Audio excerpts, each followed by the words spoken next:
Hello, everyone. Welcome to our week 11 online lecture for British and American literature. This online lecture is going to be a little bit different because I am just going to take a look at a sample lesson plan where I've used some of the close reading techniques we've talked about in class with the giver and basically one way to use these things in class and what a lesson could look like. So before we get started, just a couple of reminders. Your midterm final and group leader self-assessment are all due on December 11th. Again, I recommend you do not wait until the week before to do all of them. I also want to say that in terms of your lesson plan, you can do it using any of the material in class that you would like. If you want to use what you did as a group leader for your lesson plan, that's fine. I recommend that. I think that's a good idea because you're going to have colleagues look at it, right? So you'll have a sense of how successful it could be. And then you can make any changes. And I also wanted to add, and I said this in our last Zoom class, that for the group leaders, you do not have to talk about the exact chapters that we read for that day as a group leader. You can talk about anything we've read up to that point. So, for example, next week we're supposed to be reading through chapter 12 for The Lion, the Witch, and the Wardrobe. If you're a group leader and you want to talk about an introductory lesson for chapter 1, that's okay. It's not the lesson, or sorry, the chapter groupings are not there because I think that that needs to all be covered. That's probably a little too ambitious for the kind of lesson plan that you would be teaching to younger learners. So I just wanted to say that one more time. Okay, so as I said, today's online lecture is a little bit different. The basically, I'm just going to talk about this lesson plan, and it's actually 3 pages, and I've broken it down so that I can fit it here.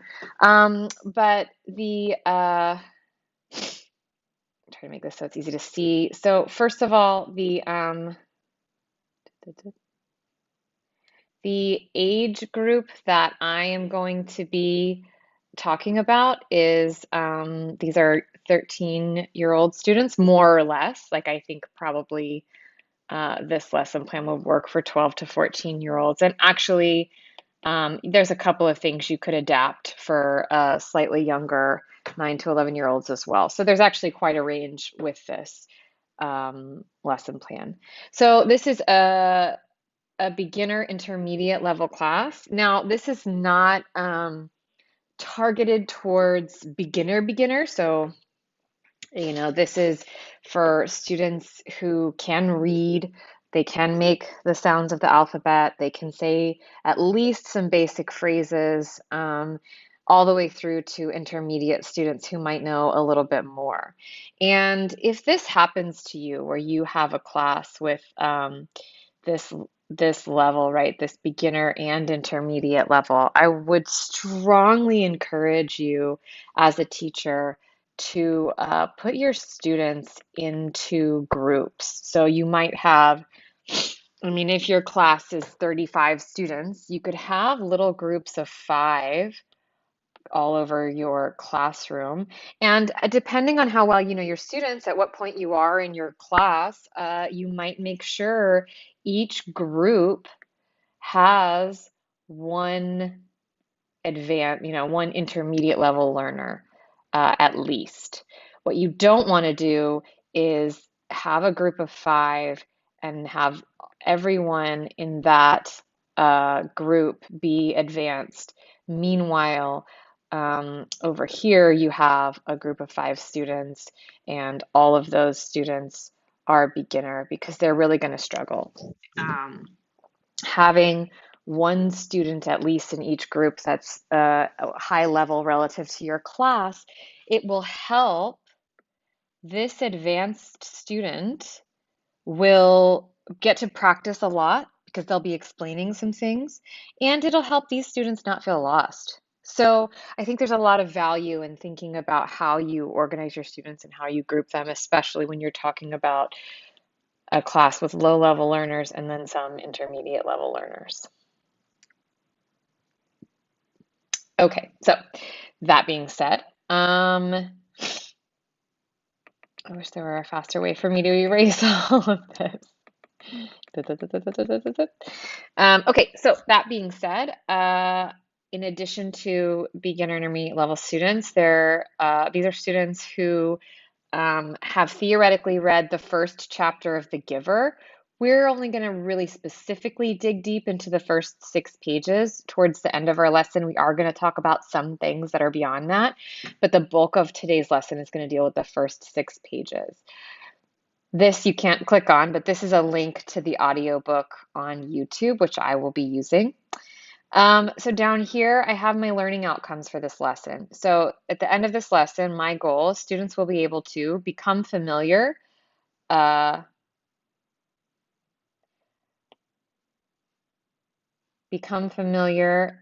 with 6 vocabulary words from the first section of the novel, make a prediction about the event that Jonas feels apprehensive about, and then for a summative assessment, they're going to make a list of 5 rules for a new community. So that's going to be the bulk of this lesson. Now, I do not expect this lesson to be done in one day. In my experience, all of my lessons tend to take longer than I think they will, and I'm prepared for that. I know that that's something that happens to me a lot. So I have space in this lesson to say, okay, we only have 2 minutes left of class. We can stop there for today, etc. So that's just something that is personal to me. I'm always out of time, so I am aware of that, and that's that's something that I just kind of have to decide in the moment that I'm teaching. So for you, that some of you might not be as comfortable with that level of looseness. So obviously that means you'll need to pay more attention to things like time. But my markers of time here are pretty loose. Um, just because I know that things can take longer, things can be shorter. And I also don't think that what I have here could possibly be too short. So I'm not worried about that. Okay, so let's get started. So the first thing that I'm going to have students do is basically we're going to listen to the book. Now, the first 6 pages of the book is actually only about 6 minutes. And if you go to the book, the first 6 pages of The Giver is basically Jonas is talking about his feelings. There's also, he talks about the time that he felt frightened because an aircraft flew over the community. So he uses the word frightened. He's talking about the word apprehensive and uh, why he feels apprehensive because he's trying to sort of target his emotions in this part. He goes on to have some sort of preliminary discussion of the word released. So we don't really know what it means yet, but it is one of my vocabulary words. We learn about some of the rules, right? There's this example of Asher who is late and he apologizes for being late. We also learn that the use of language is super important because Asher again gets in trouble here for using the wrong word. And then, of course, at the end of this section, Jonas articulates his emotion as apprehensive. So this spot right here, this is where my lesson stops. So the students would listen to that. So those pages take about 6 minutes to listen to. So we'll listen to that. And after we listen to that, we are going to talk about a short list of vocabulary and have that list right here Those words are community, rules, citizens, obedient, released, frightened, and apprehensive. The vocabulary that I have chosen here, I chose because it's important for the rest of the book. You're going to hear the word community. You're going to hear the word rules. You're going to hear the word citizens. Obedient is a word that will be really important when discussing the novel. Um, I also have included released because, in terms of the plot, this is an important word, and students need to understand that this word in English does not mean get killed. We learn later that that's what happens to people who are released, but students should know that the use of this word released means, in general, just to let go of something. And then we all learn together later that when this particular community uses the word released, they're not talking about letting go of something. They're talking about, unfortunately, they're talking about actively killing their citizens. So the vocabulary that I've chosen here is great vocabulary in general, but it's also super specific for beginners and intermediate students to help them understand and later to talk about the plot of this novel specifically.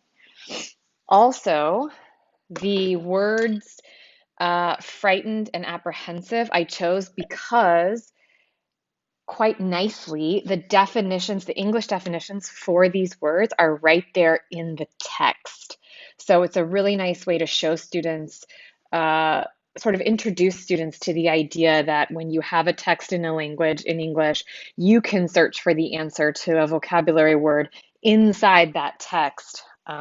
If for whatever reason you don't have a dictionary available to you. So it's a way, a sort of soft introduction to that close reading skill. So I have the students write down this list of vocabulary in their notebooks. I am not a big fan of worksheets.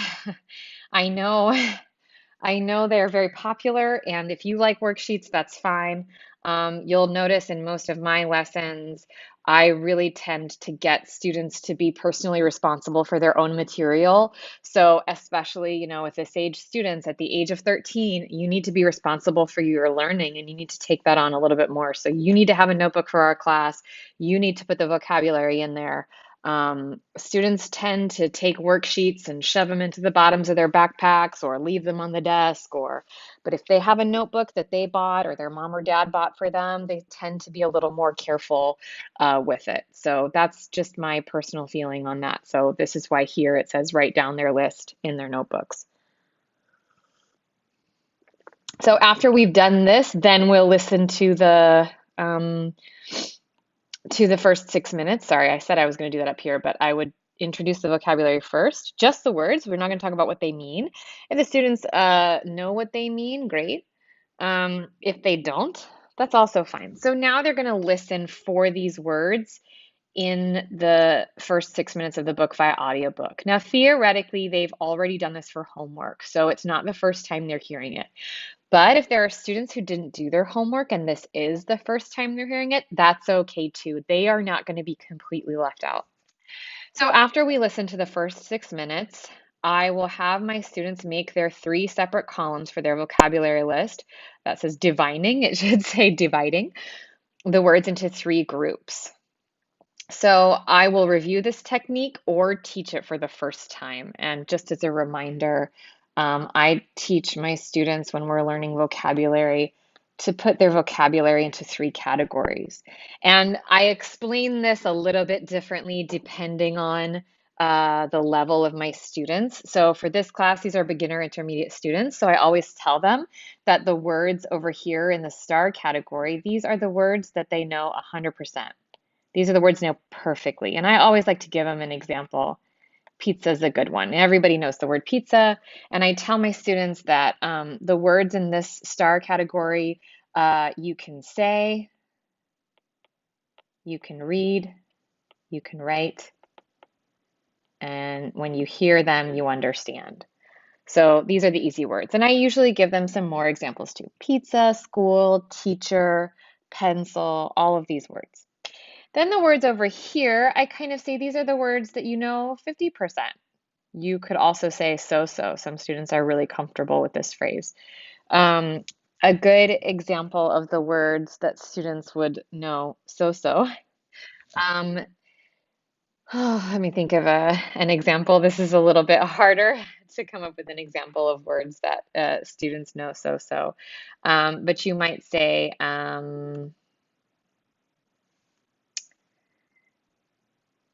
man, I'm blanking on an example. I usually have one.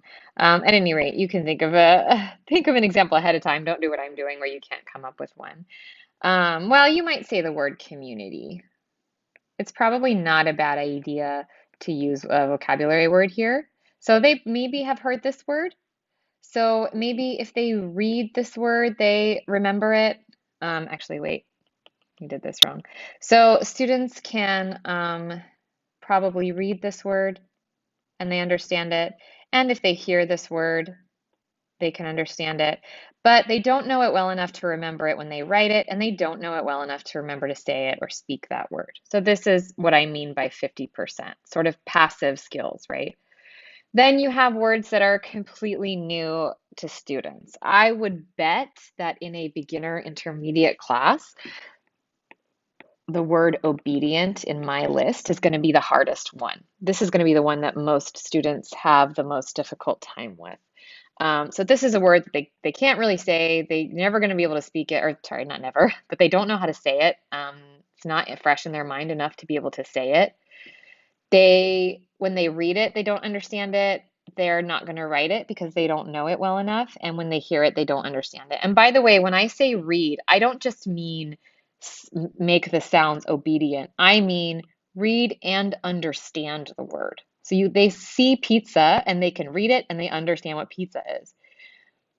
They see the word community, they can read it and they understand what community is. They see the word obedient, maybe they can read it, they can make the sounds, but they don't know what it means.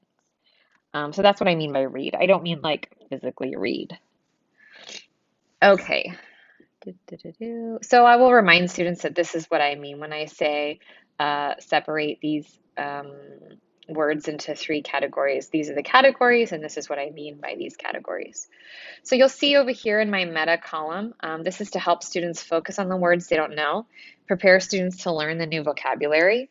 As a formative assessment, the students are making their list, and I'm going to walk around and sort of gather a list in my mind of which words are the most difficult. Now, you at this point probably know your students well enough to know which of these words will be difficult for them. I'm going to guess that students probably know the word community, rules, and citizens. Maybe citizens A is a in this category. I'm going to guess that the words obedient, released, frightened, and apprehensive are probably all going to be either in this circle or this X category. But this is why you walk around as the teacher. Give yourself a sense, that formative assessment, that assessing as you go, where are my students on the spectrum of knowing these words? Okay, so after I have talked to them about that vocabulary, I then have students share their work with each other. So they'll turn to their partner and talk about their lists. This is something that I will train students how to do, depending on their levels. If they're very beginner, I'll give them a little dialogue template. So turn to your partner and say, actually, that's not great. For example, person number one will say, do you know what blank means? And then person number one will say, yes, it means blank, or no, I don't know. So I'll train my students to do this. I really emphasize an English only classroom. So for beginner students, I really give them a lot of that so that they can use English in my classroom. So for this activity where they are sharing with their partner, they're going to look at each other and say, do you know what community means? And their partner will say, yes, it means like people who live together. Um, and then they'll switch, right? Person number one is now number two, and they'll say, okay, do you know what rules means? And if they know, they'll explain, and if they don't, they'll say, no, I don't know. So that's what this part of that lesson plan looks like. Um, so so after I've done that, I will tell students to write for their pair or their group, depending, have them write all the words they still have in their X column on the board. So it's possible, in fact, it's likely that some of the words in my vocabulary list will be words that everybody knows. If that's the case, I do not want to spend time in class talking about what they mean. There's no point. So I have other students come up and say, okay, these are the words we don't know. They write them on our whiteboard. If they write all of them, that's okay.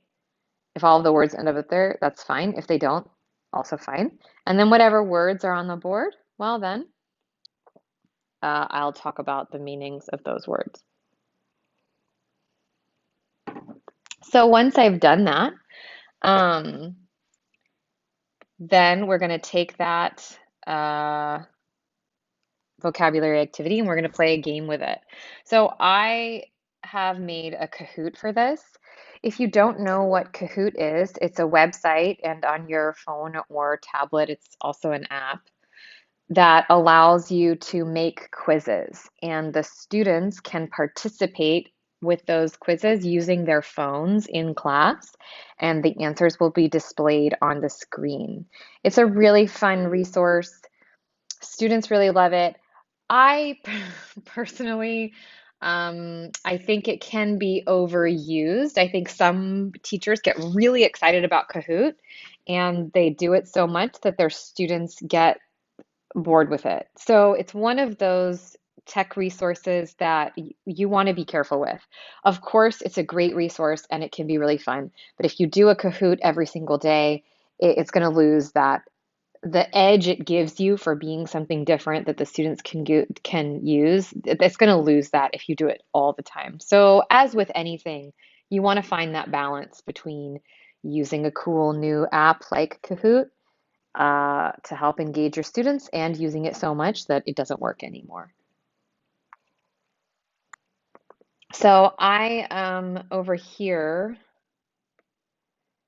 I made a little video of my Kahoot. Now, this is a video, it has no sound. I recorded this and I took the sound off because it was really loud and I couldn't get the sound to be quiet enough. But there's cool music that kind of plays. If you look here, so what will happen with this is your student will get the question. So this one, what are rules? They will see on their phone um, the possible answers, and then it'll show the ranking. So they've put their names in, and so you can see who's got the top score, and students really get a kick out of it. They have fun. So it can be a nice, fun, competitive thing. If you want, if not all of your students have cell phones, you could do it in groups, right? They don't have to do, each student doesn't have to have a cell phone. They could have a fun group name. Um, or any number of ways you could do that. So oops, that is Kahoot. So after we do our interactive Kahoot, we're going to listen again. But before we listen again, I'm going to give students a comprehension question. So I've talked about vocabulary, we've gone over it, they've talked to each other about it, they've taken a quiz about it, or a Kahoot about it. And now that they have done it, they should all have at least if we go back to this vocabulary list, right? The apprehensive, oh, sorry, I did it wrong. Star, circle, X. So apprehensive should be here, right? At least, or here. So there shouldn't be any more words from that list in this X column. They should be here or here. So that's okay. So as long as apprehensive is here or here for them, then they can participate in this comprehension question. So the comprehension question here is, Jonas decides he feels apprehensive. What does he feel apprehensive about? So that's my question. I'm going to share that with them first. I'll write it on the board. And then we're going to listen again. And that first couple of pages of the book is because it's only 6 minutes long. I feel like it's something that's worth doing twice, especially since we've moved from vocabulary to a comprehension question. So this is their question. We'll listen again. Then we're going to do a classic think, pair, share. So this is the think, right? Students write their answers to the comprehension question. They can write it down in their notebook. This is the share. They share their answers with their partner. What do they think he's apprehensive about? Then, oh, I seem to have missed, well, something got cut off in my lesson plan. Hold on, let me see if I can just kind of cheat. Okay, so yeah, this right here, where it says students share with the class. So after students share their answers with their partner, then as a teacher, you will call on some students. If you have time, you call on every student. If you don't have time, call on a couple. There are lots of ways to keep track of calling on students. I use an app for this where I have my students' names in there and it helps me randomly go through every student every day. So I make sure I call on every student every day. You do want to make sure you're not just talking to one student or a handful of students, that everyone is expected to be able to answer. So consider how you would keep track of that. Okay, so after that, this is where we get to our summative assessment. Now, there's lots of ways to do this summative assessment. It can be bigger, it can be smaller. So the summative assessment I have is in pairs or groups, and again, that difference between doing a pair or a group is the size of your class. If there's 10 students in your class, do it in pairs. If there's 30 students in your class, do it in groups of 4 or 5. And then say, okay, there's some rules we learn about in Jonas's community. Talk about them as a class. Now, this gets into, are they more intermediate or more beginner? If they're more beginner, as the teacher, I would just go ahead and point out one of the rules. And I would probably point out the rule about how students get in trouble if they're late because it's really easy to understand. Asher shows up, Jonas is having a memory of Asher showing up to class late. And I'll say, okay, so students are not allowed to show up late. That's a rule. And then I'm going to ask them to imagine they are making their own community. What rules do they want it to have? So I think that it's a good idea for something like this to tell students, okay, come up with 5 rules for your community. And this is where, as the teacher, you're going to give them this instruction. I always tell my students, if you're in a group of 4 or 5, you're going to have one writer. Only one person is allowed to write. And the other students, all of the students have to talk to each other and then tell the writer what they want their writer to write down. Because if you don't do this, the students will pass around a piece of paper and each write a rule and no one will say anything. This is a speaking activity. So I really want to make sure my students understand. I don't want you to avoid speaking here. You're going to try. The whole point is speaking. So you've got one writer, they write everything down. Everybody else talks to that writer and talks to that writer in English. So once they've done that, I will ask my students to practice and present. Practice and present is something I say a lot to my students because it's something that I do frequently, especially with young learners. I did already talk about in my class, in our online lectures, what it looks like when I show students how to do presentations.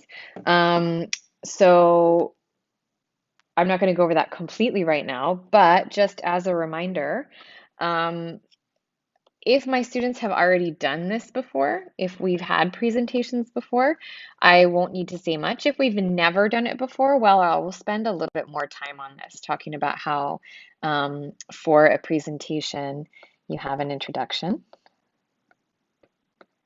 and I'll ask for samples from them about what that looks like. Hello, my name is Sarah, blah, blah, blah. So depending on, how new my class is, we'll spend time. We'll always when I do presentations, I review what a presentation is.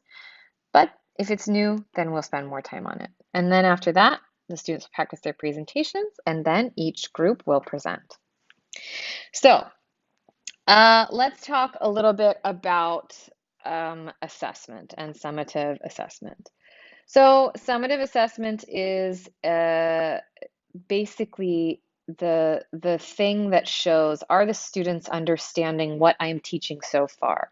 So this summative assessment requires the students understand 2 of our vocabulary words,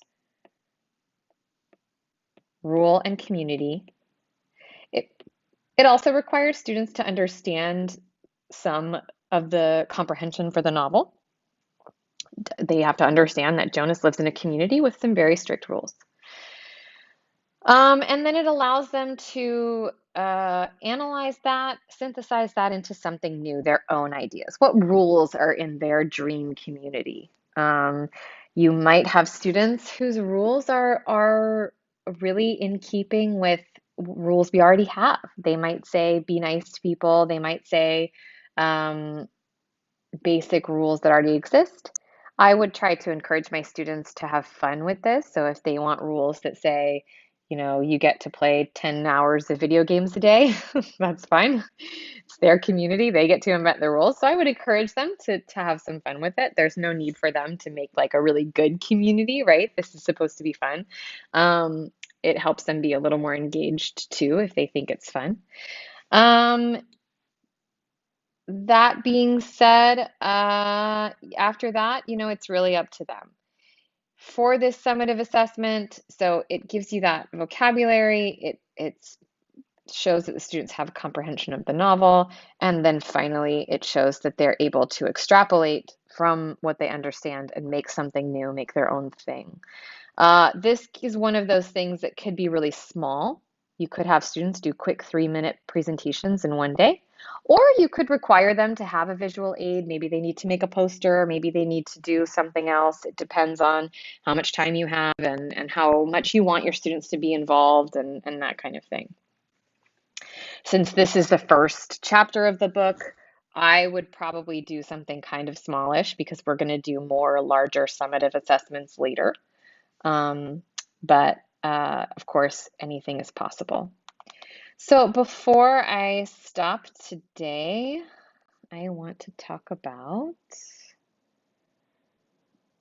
this.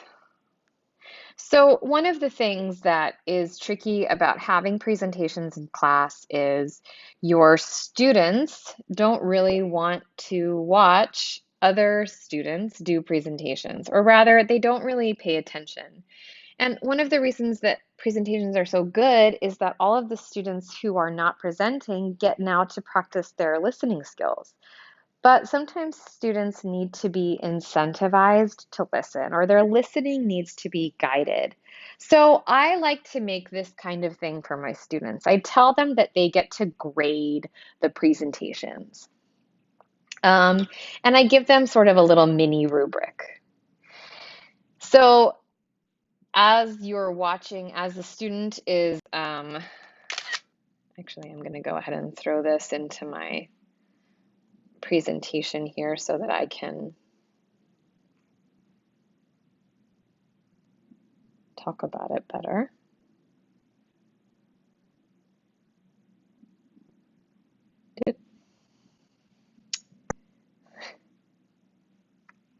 Okay, so I will give this to my students, something that they have to fill in as they are watching other presentations.